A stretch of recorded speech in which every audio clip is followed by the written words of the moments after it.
We started out in the hallway and spinning in the same direction, and we learned turning and keeping the same momentum and the same planes and the same general look and feel whether we're going forward or backward. Then we learned changing it to split time where they're still going the same direction, and we learned turning with split time also. We learned stopping one, and now we're in opposite directions, and then if you stop both of them, you're in the other opposite direction.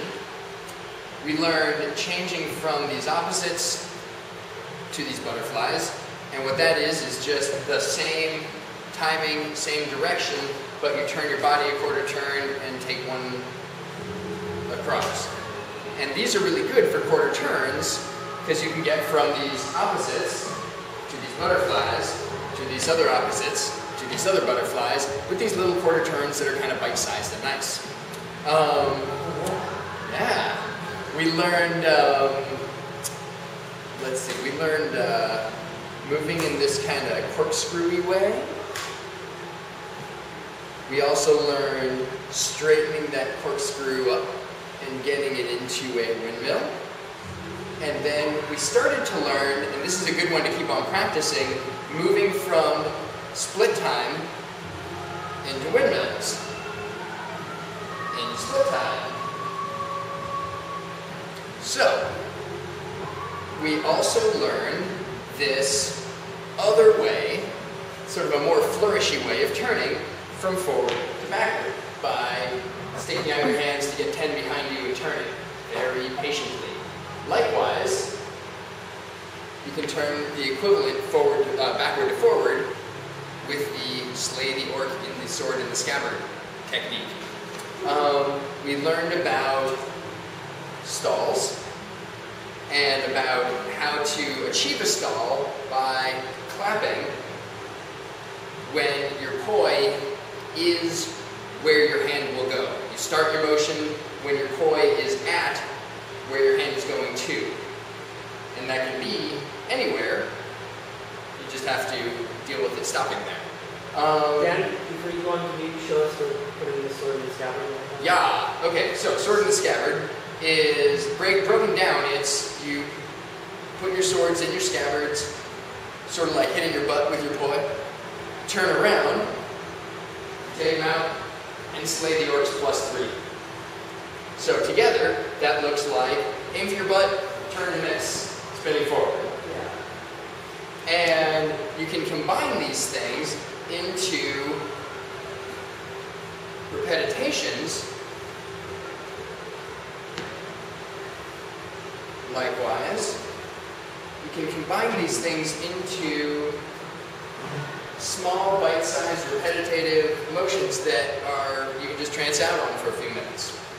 Wonderful practice with all sorts of benefit. We also learned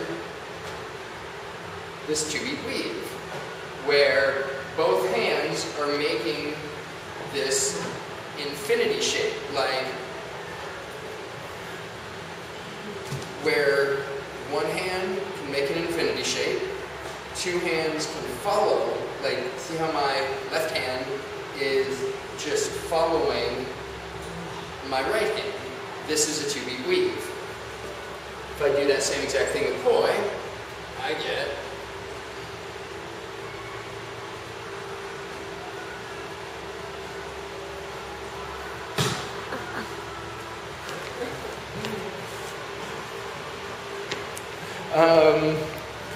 what else did we learn? We learned the backwards version of that, which is tracing the same set of infinity. And we learned to turn from the backwards to forwards and forwards to backwards two-beat weave. We started touching on a three-beat weave, which is very much like a two-beat weave, but you got this extra turn in there, extra circle on each side. You learn anything else? Pretty. Breathe. We learned the breathing game, which is applicable all the time. It is never off limits for breathing. We did learn this. We learned this repetition, which combines the two different turning forward to backward. So we do the more flourishy forward to backward, and then the simple backward to forward, and that turns into this, which applies itself really well to this split time version. We also learned playing with music, and you can spin and dance in whatever way the music makes you feel, but you can also do it on a more structured way. If you just, for example, have your poi hit the bottom of their circle every time on the downbeat, it will look like you're dancing with the music. It'll feel like you're dancing with the music. We just had an awesome lesson from Andrea Louise, who learned a trick that she was struggling with by learning a different trick and going, oh, that just feels right, and like getting the feeling of what it feels like to do it right, that smoothness, and that eased her into the feeling of smoothness with something that was previously confusing.